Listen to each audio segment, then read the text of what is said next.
Disadvantage की, यानी disadvantage आप कोरोना लॉस के क्या डिसएडवांटेज हैं। कोरोना लॉस की उत्पत्ति से ट्रांसमिशन लाइन में पावर लॉस जो होती है वो बढ़ जाती है, जिसके फलस्वरूप ध्यान देना, कोरोना लॉस की उत्पत्ति अगर होगी तो ट्रांसमिशन लाइन में पावर लॉस बढ़ जाती है, जिसके फलस्वरूप से पावर लॉस की बात मैं कर रहा हूं, ठीक है, जिसकी वजह से जो ट्रांसमिशन की इफिशियंसी होगी, दक्षता होगी ट्रांसमिशन की, वो घट जाती है, कम हो जाती है। दूसरी पॉइंट आती है कोरोना के उत्पत्ति से थर्ड हार्मोनिक्स, ध्यान देना, थर्ड हार्मोनिक्स प्रभावित होने के कारण नॉन साइनोसाइडल वेव प्राप्त कर लेती है। कहने का मतलब गाइस ये हुआ, ये देखो कोरोना प्रोड्यूस हो रहा है, इसमें हमारी कंडक्टर मतलब जो करंट है वो बह रही है, लेकिन गाइस आपने सुना है भाई, मैं यहां बता देता हूं, ये देखो इस तरीके से जो आपकी जो एसी सप्लाई है वो इस तरीके से देखो साइन वेव में इस तरीके से चलती है, ठीक है, इस तरीके से चलती रहती है। लेकिन इसमें क्या होगा, अगर थर्ड हार्मोनिक्स उत्पन्न होगी, नॉन साइनोसाइडल वेव हो जाएगा, तो इसमें देखो इस तरीके से छोटी मोटी, इस तरीके से छोटी मोटी भाई, इस तरीके से कहीं कहीं पे क्या होंगे, इस तरीके से आपकी अनएडवांटेज सिग्नल चलने लगते हैं, जिससे रेडियो, अब देखना आगे क्या बताया जा रहा है, प्राप्त कर लेती है। इससे लाइन में नॉन साइनोसाइडल वेव, ठीक है, नॉन साइनोसाइडल वोल्टेज ड्रॉप उत्पन्न हो जाता है, यानी प्रोड्यूस हो जाता है, जो क्या करता है, रेडियो सिग्नल, ठीक है, रेडियो कम्युनिकेशन, रेडियो सिग्नल में बाधा उत्पन्न करता है। आपने कभी देखा होगा कि जहां पर एसी सप्लाई चलती है वहां पर आप रेडियो नहीं बजा सकते, वहां पर देखेंगे तो क्या बोलते हैं कि आपके रेडियो जो है उसमें जो आवाज आती है वो मतलब खरखर की आवाज आने लगती है, मतलब साफ नहीं सुनाई देगा आपको। ऐसा इसलिए गाइस, जो आपका एसी सप्लाई ना, वो जो आपके रेडियो सिग्नल है वो प्रभावित हो जा रहे हैं, ठीक है, हालांकि कोरोना लॉस तो होता रहता है थोड़ा बहुत, ठीक है, उसी की वजह से। अगला गाइस है तीसरा पॉइंट, उसका डिसएडवांटेज में कोरोना के बढ़ने से वातावरण की वायु में, ठीक है, ध्यान देना, कोरोना के बढ़ने से वातावरण की वायु में ओजोन गैस, ठीक है, ओजोन गैस O3, ठीक है, कंडक्टर से रासायनिक अभिक्रिया करती है, जिससे कंडक्टर की जो सतह होती है, जो सरफेस है वो रफ हो जाती है। अगर कोरोना हुआ तो हमारा जो कंडक्टर की सरफेस है वो क्या हो जाएंगी, रफ हो जाएंगी, तथा साथ ही साथ कंडक्टर जो हमारा वो निर्बल हो जाता है। कहने का मतलब जब भाई खुरदुरा हो जाएगा हमारा कंडक्टर, धीरे धीरे कमजोर हो जाता है। नेक्स्ट हम पॉइंट पे बढ़ते हैं, कोरोना को हम कैसे कम कर सकते हैं, लास्ट टॉपिक चल रही है, ठीक है, कोरोना को कम करने की क्या क्या विधियां हैं हम समझेंगे।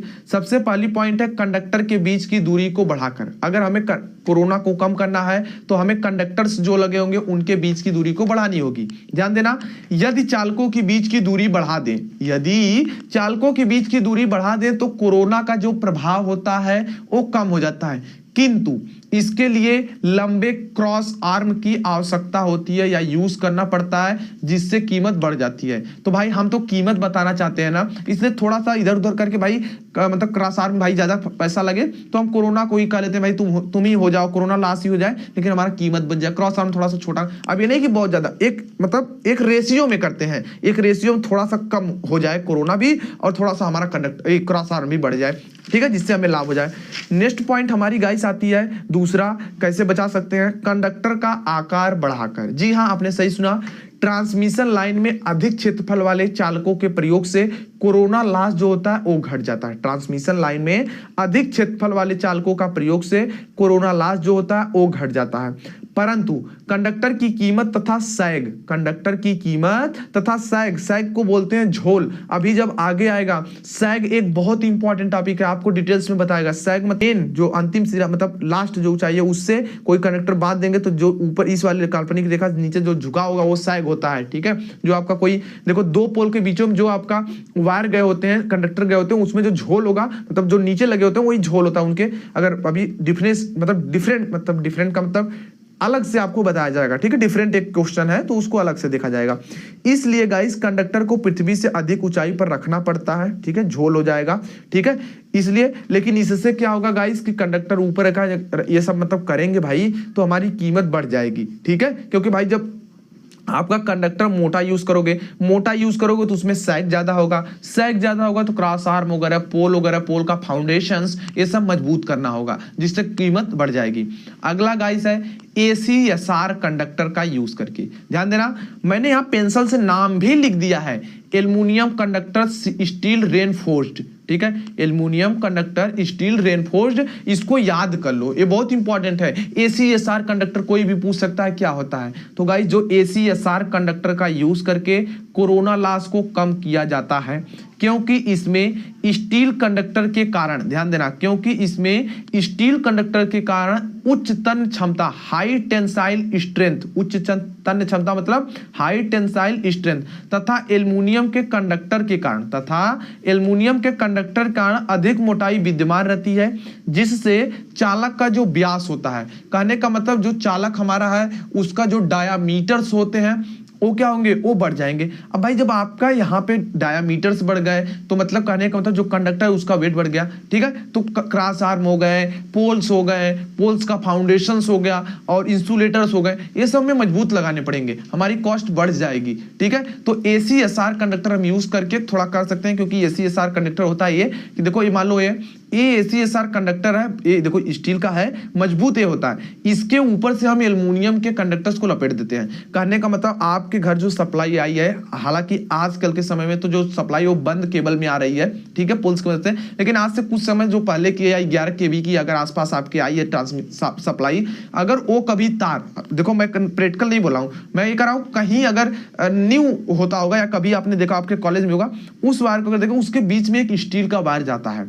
ठीक है। अगर मैं कहूंगा कि इससे प्रैक्टिकल मत करना, ठीक है, कोई दिक्कत वाली बात नहीं, सिर्फ समझ लो इस तरीके का मोटा तार इसके ऊपर लपेटा जाता है, ठीक है ना। तो उस तार को अभी मतलब कहीं मिलेगा वैसा तो प्रैक्टिकल वगैरह में देख सकते हो, ठीक है, कोई दिक्कत वाली बात नहीं है। सो गाइस इस तरीके से आपने आज कोरोना के बारे में डिटेल से पढ़ा, ठीक है। आई होप आपको इसके लेक्चर्स पसंद आए तो प्लीज, कोई दिक्कत वाली बात नहीं है। इसका जो होता है ट्रांसमिशन लाइन में बहुत ही महत्वपूर्ण योगदान होता है, ठीक है। एक मतलब ये होता है, इसको हटाने के लिए वाइब्रेशन डंपर समझना है, ठीक है, मत सोचना कि इसका योगदान है उसमें। तो देखो क्या होता है, वह युक्ति, ठीक है, वह युक्ति जो ओवरहेड ट्रांसमिशन लाइन में, ठीक है, वह युक्ति जो ओवरहेड होने वाले ट्रांसमिशन लाइन में कंपन के आयाम को कम कर दे या समाप्त कर दे, वाइब्रेशन डंपर कहलाती है, ठीक है। वाइब्रेशन डंपर इंपॉर्टेंट भाई एक चीज है, ठीक है, इसके बारे में समझो। कहने का मतलब यार देखो ये ट्रांसमिशन लाइन मान लो इस तरह से जा रही है, अब इस पर जब हवा चले या कोई आंधी वगैरह आ जाए तो ये जो हमारा क्या होगा, कंडक्टर्स जो लगे होंगे ट्रांसमिशन लाइन, ये देखो इस तरीके झोल मारने लगेंगे, मतलब इस तरह हिलने लगेंगे। अब भाई जब हिलने लगेगा तो शॉर्ट सर्किट होने के चांसेस हैं, तार टूटने के चांसेस हैं, जो आपके ये कंडक्टर्स लगे हैं। तो हम क्या करेंगे, इसमें जो कंपन उत्पन्न होगा इसी को खत्म करने के लिए या कम करने के लिए, समाप्त करने के लिए, ठीक है, कम करने के लिए मतलब इसको हटाने के लिए भाई जिस युक्ति का इस्तेमाल करेंगे वो आपकी वाइब्रेशन डंपर के अंतर्गत आती है, ठीक है। बहुत देखो सिंपल सा परिभाषा था भाई, जो आपका ट्रांसमिशन लाइन है उसका जो कंडक्टर है, अगर आंधी तूफान कभी आए वो हिलने लगे भाई, उसी को कम करने के लिए वाइब्रेशन डंपर का यूज करते हैं, ठीक है, वाइब्रेशन डंपर कहलाती है। अब जो गाइस वाइब्रेशन डंपर होता है यह दो प्रकार की होती है, ध्यान देना, वाइब्रेशन डंपर दो प्रकार की होती है। सबसे पहला कौन सा, स्टोक ब्रिज डैम्पर, या एक हेडिंग इसको ब्लैक से लिख लेना, ठीक है, स्टोक ब्रिज डैम्पर। अब स्टोक ब्रिज डैम्पर क्या होती है, इसमें क्या होता है गाइस, इसमें दो छोटे सिलेंडर, ठीक है, ध्यान देना, इसमें दो छोटे सिलेंडर जिनका भार 1 किलो से लेकर के 8 किलो तक होता है, ठीक है, इसमें दो सिलेंडर जिनका भार 1 किलो से लेकर के 8 किलो तक होता है।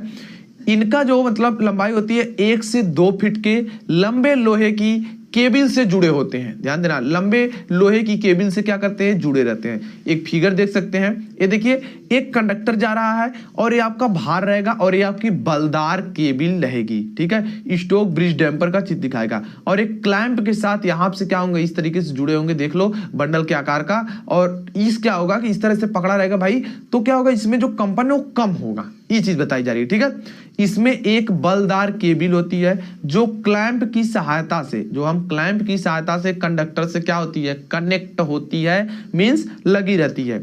इस प्रकार डैम्पर एक बेलनाकार भार के रूप में, इस प्रकार से डैम्पर एक बेलनाकार भार के रूप में कंडक्टर के नीचे लगा रहता है। इस प्रकार से भार के रूप में क्या होगा, कंडक्टर के नीचे लगा रहता है। कंडक्टर में होने, ठीक है, ध्यान देना, कंडक्टर के नीचे लगा रहता है।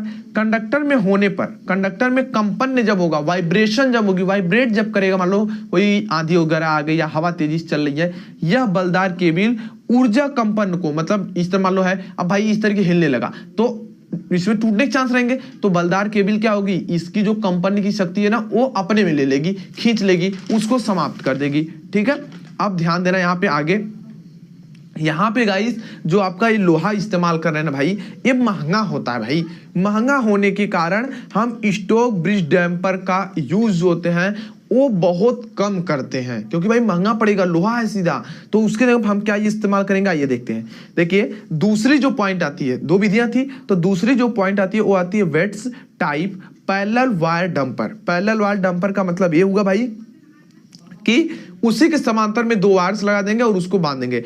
एग्जाम्पल मैं बता दूं पहले, एग्जाम्पल आप जो इस समय देख रहे होंगे ना, जो रेल चलती है, ट्रेन चलती है, उसके ऊपर से जो सप्लाई गई होती है 25,000 वोल्ट, उसमें 25 kV की जो पावर होती है उसमें आपको ऐसा देखने को मिल जाएगा, उसी टाइप्स का, उसमें नहीं उसी टाइप्स का। जैसे देख सकते हो overhead transmission line, overhead transmission line conductor का ही 8 से 10 मीटर तक लंबा टुकड़ा होता है। ओवरहेड ट्रांसमिशन लाइन कंडक्टर का ही जो ये होता है वो 8 से 10 मीटर का लंबा टुकड़ा होता है, जिसे डैम्पिंग रॉड लेते हैं। ठीक है, जिसे डैम्पिंग रॉड लेते हैं, जो आपको दिख रहा है इंसुलेटर है, डैम्पिंग रॉड लेते हैं। ठीक है, को मेन कंडक्टर के साथ पैरेलल में इंसुलेटर के पास वायर के द्वारा कस देते हैं।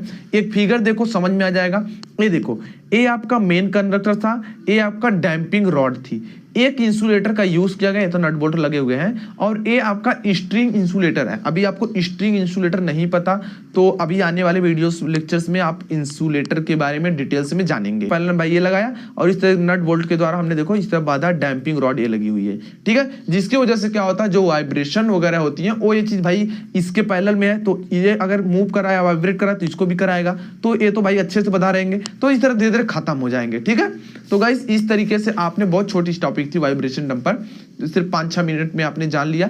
ठीक है, कोई डाउट्स है तो कमेंट भी